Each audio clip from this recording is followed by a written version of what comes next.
सबसे पहले आप सभी श्रोताओं को शिक्षक दिवस की ढेर सारी बधाई।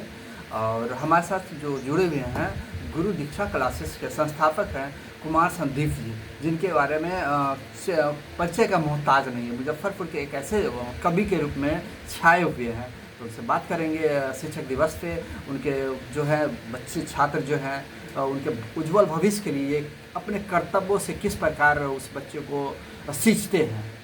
देखिए, मेरा उद्देश्य जो रहता है, आप तो खैर मुझसे व्यक्तिगत रूप से लंबे अरसे से जुड़े हुए हैं, तो मेरा जो लक्ष्य जो रहता है गुरु दीक्षा क्लासेस के माध्यम से, मैंने अब तक पिताजी के देहांतोपरांत 2016 में उनकी मृत्यु हुई। उसके बाद मैंने शिक्षण संस्थान को प्रारंभ किया। बहरहाल पहले भी चलती थी, शैक्षणिक संस्थान चलता था, बड़े भैया चलाते थे, अभी भी भैया का साथ में शैक्षणिक संस्थान चलता है।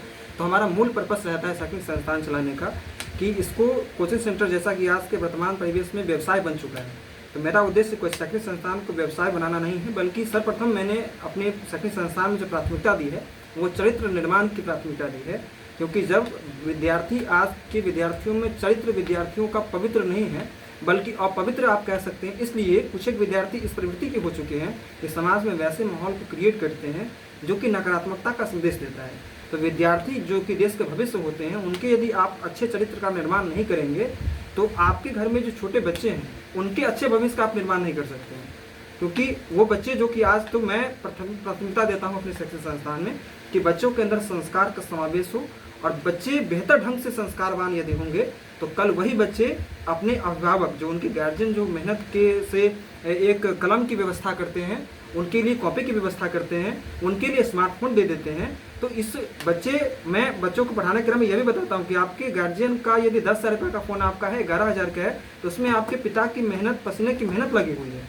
कलम 5 रुपये का है, उसमें पसीने गार्जियन की मेहनत लगी हुई है। तो बच्चों को मैं पढ़ाने के क्रम में लगभग 20 मिनट 15 मिनट का प्रतिदिन इस बात का क्लास होता है। उनको मैं पढ़ाने की समझाने की कोशिश करता हूँ कि आप समझिए कि आपके लिए कलम की व्यवस्था, आपके लिए स्मार्टफोन की व्यवस्था, किताब की व्यवस्था जो हो सकी है तो इसलिए हो सकी है क्योंकि आपके गार्जियन ने आपके लिए अथक मेहनत की है।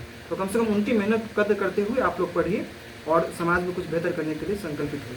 जैसे आपकी पंचायत में कुछ मतलब एक चेहरा भी आए दिन छपे हैं, उनका भी मतलब जैसे हमारे मतलब समाज का एक कृति है ये गुरु दीक्षा क्लास हो या अन्य संस्थान है, जैसे आपके गुरु हैं सुबोध सर हो गया, ये सब अभी देखने को मिला। आपके पंचायत में डीएसपी साहब हैं, दरोगा हुए हैं, शिक्षक बने हैं, आए दिन मतलब लगातार कुछ न कुछ पब्लिक सर्विस कमीशन फेस कर करके कहीं ना कहीं शिक्षा का वो मतलब देन है कि फहरा रहे हैं। बिल्कुल, ये शिक्षा की ताकत है कि अब हमारा मुजफ्फरपुर जिले के मदना प्रखंड के सिमरा गांव जिसमें हम लोग निवास करते हैं, यहाँ पर तो एक अभूतपूर्व सफलता हासिल करने वाले लोग, हाल ही में आपका शिक्षक के पद पर जब नियुक्ति की खबर मुझे पता चली तो वाकई में बहुत मन हर्षित हुआ। साथ ही साथ हमारे क्षेत्र से जैसा कि आपने बताया कि डीएसपी पवन यादव निकले, दारोगा अनिल कुमार ने अपनी विशेष सफलता अर्जित की, जो कि एक बेहद ही सामान्य परिवार से संबंध रखते हैं और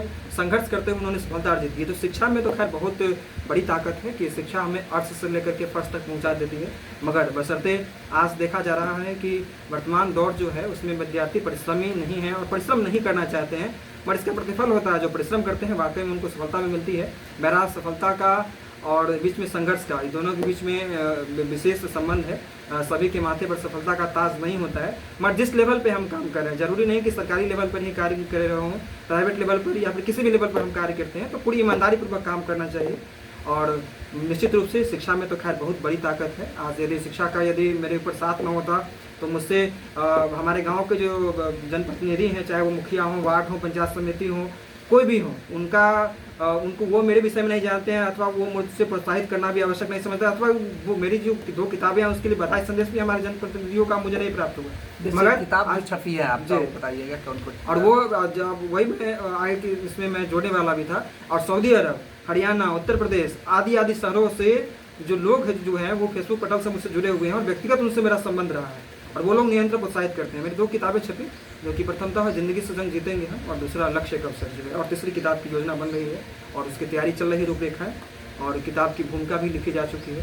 तो बहुत जल्द आपके बीच में 2 से 3 महीनों के पश्चात जो है तीसरी किताब की रूपरेखा भी देखने के लिए मिलेगी। धन्यवाद आप सभी दर्शकों को।